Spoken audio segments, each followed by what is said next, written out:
Welcome back to the Lovin Dubai show. With us now is a man who constantly goes the extra mile when trying to shape our future generations. He's the author of Listen, a book dedicated to telling the stories and struggles of teens, as well as being a certified personal development coach. Welcome to the show, Ciaran McBreen. Thank you very much. It's a pleasure to be here. Thank you. On behalf, did I say behalf? Thanks from all the parents, the teenagers for this book. I wish it was out when I was a teenager. So I want to ask you first, how many different versions of your name have you heard? I've been called many names since I left Ireland, but Ciaran is the correct pronunciation. Yeah. So I do appreciate it's difficult, but whatever works. Whatever works. Ciaran?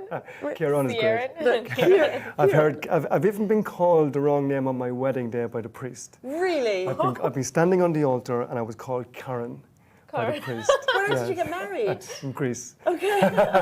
As long as it didn't come from your wife. It's No, fine. that's it. My wife calls me many names, but she generally gets the pronunciation right. But the priest at my wedding day called me Karen. So I get Karen, I get Ciaran, I get Sharon, I get many different different It's the beauty of Dubai. It's not just Irish names though. Like, we have great fun whenever emails come through and they've just like butchered our names. It's great. Yeah, I was going to go into a story about my dog, but I will not. Look, Ciaran, it's great to have you, but let's give us a little bit of background about you first before we get into Listen. Tell us, how did you get started here in Dubai teaching and also in your development growth? I went to university in England, and then I moved down to London to work as a PE teacher. And a lot of my inspiration of the book came from there. But loved London, great city. Then came to Dubai in 2012 with my wife, and I was again PE teaching and loving it, loving school and stuff like that. But I did a master's degree in education, and I branched off into coaching and mentoring.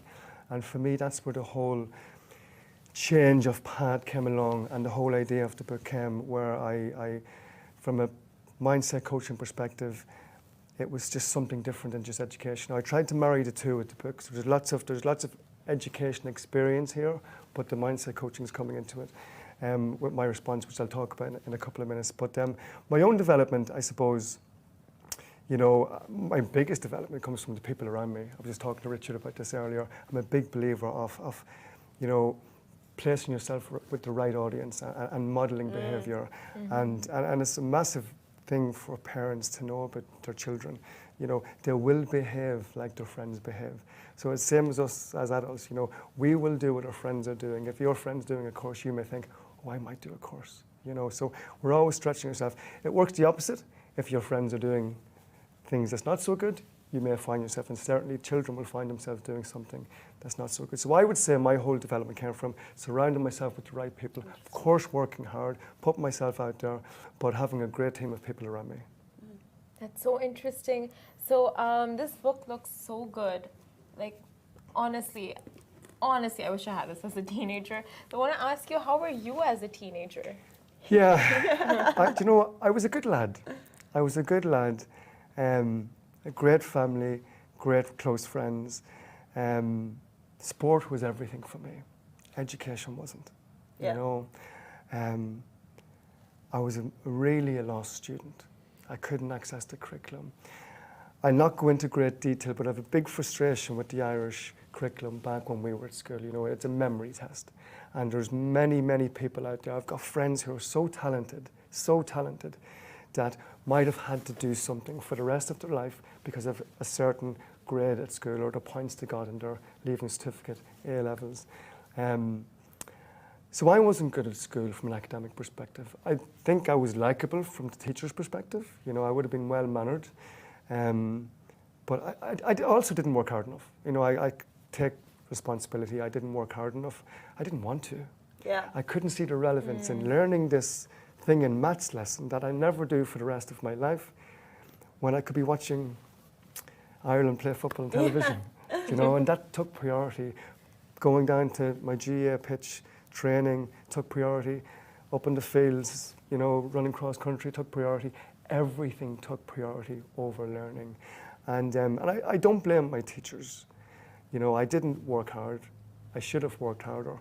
However, very soon after leaving school, I did a course, a local course in Cavan Institute, which is a local college that everybody, it's one of these vocational courses that everyone can get invited to do, to be part of. And I was getting great grades. Yeah. Months after school. Irish luck. Stop. I tell you. Engagement. I was reading books about sport. Yeah. I was reading books about how the body worked, the industry of sport. Good interest. I had to have an interest. At school, I had no interest. This book taps into emotional struggles of teenagers in particular. Do you think that more of that is needed? Like, do you think if this was here, if there was someone kind of talking to you about like body issues or self-esteem, or you might have progressed in a different way? Absolutely. I think we need to create a safe space for boys and girls to be able to express themselves. And a lot of it is this silent fear of, I'm not good, I'm not happy, but nobody knows this. And one of the stories is about a student where he's so confident, he's so intelligent, he's so successful, he's so sporty, inside he's broken. He's absolutely broken because nobody's tapping into this. Waking up every morning, how many children out there are waking up every morning not wanting to go to school? Honestly. Not wanting to go to school. Severe pressure, academic pressure, aesthetic pressure. In Dubai, different types of pressure. Just with that, sorry to interrupt you, with that student in particular, how did you find him and how did you get him to talk? You give space. You give space, you empathize, you demonstrate that you understand, that you get it. What works for me is I use it a lot. I feel the same. And I think as an adult saying to a child, I feel the same, it's very powerful. Because life is tough as an adult as well. And I say this to all the children I work with. It's tough being a teenager. It doesn't get easier. It's tough being an adult. Oh no. We're adults. It's tough being an adult. Oh no, I thought it was going to stop soon. But if you can make that connection is the key to say, I feel the same. This is what works for me. Creating that safe space. I see that you're in pain. Are you comfortable to talk about it? I notice that you're not yourself today. Is everything okay? Now look, you're not always going to get the answer the first time, the second time, but maybe the third time they may speak up. And if you get them to speak up, then the road to help has begun, And then you mentioned something so significant there, and teenagers go through so many phases. The pressure from like yourself, from outside, from school, just everything, and literally every person is dealing with something in schools and high schools. They're all going through something. So what is that one common thing? I'm sure you've dealt with a lot of students coming to you and just sharing their burdens. So what is that one common factor you would say in all of them, or what is that one piece of advice that's pretty much the same for all students? I would say the same to adults. It's to talk to who can help you. Like I said about the team I had since, forever, my family, my friends, my colleagues. As a teenager, your family is your team. If you can speak to your parents, and it works two ways. As a parent, if you think that your teenager and younger child is struggling, you got to make that connection. You got to talk. It all boils down to talking. Every day I'm having a bad day. When I have a bad day, not that I have a bad day every day, I ring my friends. Yeah. Last week before the book launch, I was a nervous wreck, and I knew who I had to contact. I knew the friend who would give me the information that I needed. He's my ally. That's one of my chapters. Is about having a team of allies around you. And the biggest thing is talk. So to know who you can talk to, know who's got the answer, and go for it. Don't suffer alone. That's the key. Don't bottle up the emotions. Don't bottle up. Don't suffer alone, because you don't have to suffer alone, because people want to help. Yeah. I want to get more into kind of the solutions, but can you just explain to people watching what this book is and what you've done to make it happen? The book is 20 stories of teenagers who I interviewed or filled out a questionnaire. Body image, social media pressure, bullying. Social media pressure is an interesting one it's for a parents. massive one. It's a massive one. Distance learning is a new one, Basically current topics that teenagers are talking about. I interviewed her, I took her information from a questionnaire, and I pieced all these stories together. The key is that a student out there, or anybody, excuse me, reads it, can resonate with it, can link to it. And then I respond to each story with one of my modules from the Student Wellbeing Warrior program.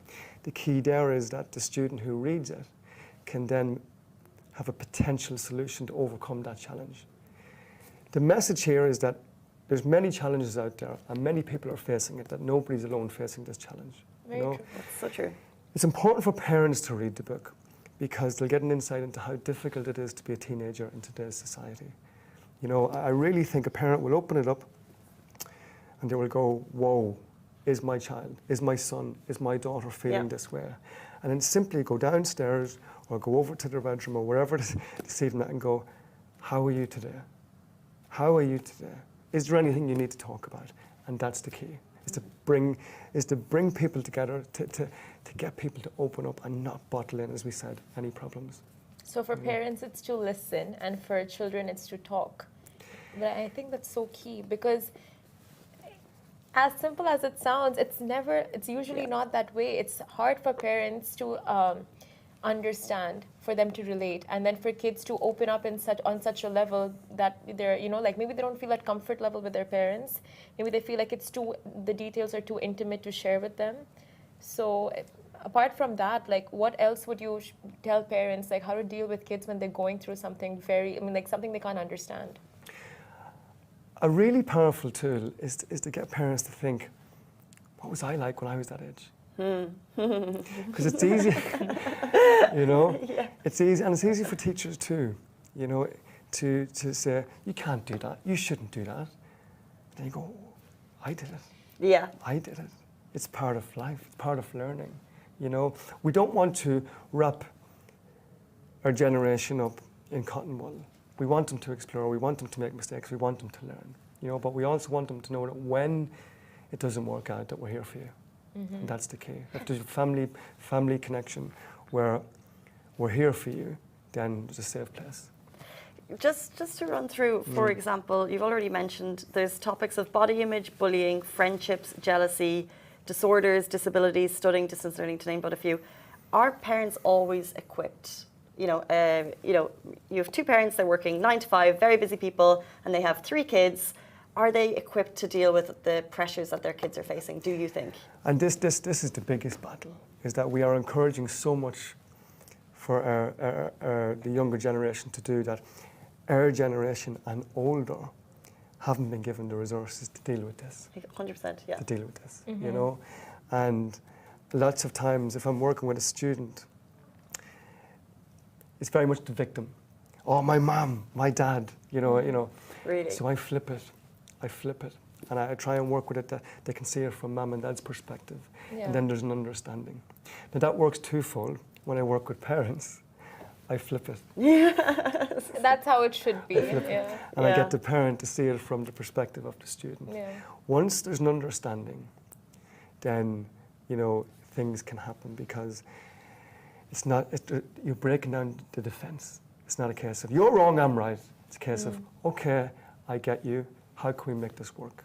You know, as I say to every client who I start with, what we're going to achieve is the most simplest thing ever. It's not rocket science. It's me asking you questions. It's me getting you to think differently. It's me getting you to have an appreciation for the things in life that you're struggling with, you know, and where you want to go. But it's not rocket science. And, you know, listening is, listening is a massive skill. That's why the podcast is called Let's Listen. I sit back, the person comes on and he talks, or she talks, and I don't interrupt. It's not a conversation, I simply listen. I want the audience to listen to this person, express their challenges, express what worked for them, and maybe come up with a solution that will work for them too. But listening is a key skill, because we don't do it very well. We interrupt. We have a better story. How many times have you been in a conversation where a person said to you, as soon as you're finished, they say, oh, let me tell you what happened to me. Oh my God. Because they stopped listening to you. They've stopped listening to you. They've started thinking, oh yeah, I can But it's true, the listening thing, like I know as an individual, I 100%. Pointing at you. Well, you're pointing at me? No, just kidding. Just all the time. Whenever my back is turned. Yeah. But if Continue, we're listening. if somebody immediately starts a story linked to what you're telling them. Halfway through your story, they've stopped listening and they're starting to create their own story. They've internalized it, they've linked it to themselves. You know, how often do people give you advice when you're not asking for advice? You're just trying to express something. You want to get something off your chest. Straight away, people then begin, oh, what about doing this? What about that? Would you not be better off doing this? And like, well, hold on. I'm not here to ask you for tips or advice. I just want you to listen to me. It's very, very common. What you said is very true. We want to get into your podcast and hear more about that. But first, I just want to ask you a question. So, parents have a lot of pressure on themselves, like kids do. So do parents, like to juggle a million things at once. So, as a teenager, if you want to, how would you? I mean, what solutions or what advice would you give them to deal with something on their own? You know, like instead of speaking and like relying on others for emotional support and just a person to vent to, how would you advise them? That's a great point. One really powerful tool in the book is deep breathing exercises. It's, again, very, very simple, and I do it myself. And whenever you get that anxious feeling, it's just to take a moment, some time to yourself, and just, you know, calm your mind, calm your body, and deliver these deep breathing exercises. Very, very simple ones. I'm not talking like, you know, trying to push loads of meditation and all that, but just simple breathing can really get the body in the correct state. Getting the body in the correct state, then you're ready to take on what challenge you have. If you've got an issue, if you've got a challenge, and your state is not good, you're not going to get them results. You're not going to get the outcome you want. You need to get your body right. So deep breathing exercises is a really good one. Another tool. I was starting to deep breathe. And then when he started, I was like, same. Another tool is to model behavior, is to see what's working for somebody else. You know, is if I want to be better at what I do, who's better than me? Look at what they're doing, analyze what they're doing. And then, you know, it's probably, yes, it's copying, but I don't mean copying in a lazy way, copying in a learning way. So if you're in a, you know, I talk about this actually in the book, if you're in a science lesson and you're really struggling, you look at the top science student and you know, what's working for them? What can I do? Can I speak to them? Can I look at their notes? Can I ask them, what do you do at home in the evening? You know, so it's modeling behavior is a really, really good one as well. Great tips for teenagers in particular who want to develop. If people want to get the book or listen to the podcast, give us the deets. Where can they find you? Everything. So this beautiful hard copy version that I worked very hard to get here in Dubai is only available in Dubai, and I'm trying to self-deliver them at the weekend myself. Really? Yes, and it's a lovely feeling when the lady or the gentleman opens the door. And it's me standing there and we have a good chat. So I'm trying to, look, it's not going to last forever. This whole, you know, the excitement with the book's not going to last forever. So I'm trying to enjoy it as much as possible. So I can find myself standing there on a doorstep for about 10 minutes having a chit chat. But great. It's nice. It's nice. See? Hard work and graft. Yes. Maybe it's the Irish thing again, you know. And so I'm trying to deliver. My wife is certainly, if it's not me, it would be my wife who would be delivering. But so we can get this delivered in Dubai. Anywhere in Dubai? Anywhere in Dubai. Also, it's available on Amazon. So anyone at home in Ireland or England or anywhere, I got a few orders from India and from Australia. Oh, India needs it. Yeah. A lot of them. We have got orders in America, India and Australia, so all available on Amazon. The Amazon version is a paperback copy. It's not the hardback copy, but it's the Amazon version. So it is available.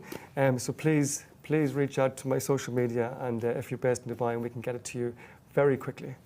Amazing. Guys, we're going to wrap it up. If you want to get a copy, we are going to give one away. So please get tagging in the comments and we will give it away. We'll distribute it after the show to save you one trip. Thank you so much, Ciaran McBreen, author of Listen. It's been a fabulous chat. We really appreciate it. Pleasure. Thanks for having me. Thank you so much. Thank you, Ciaran.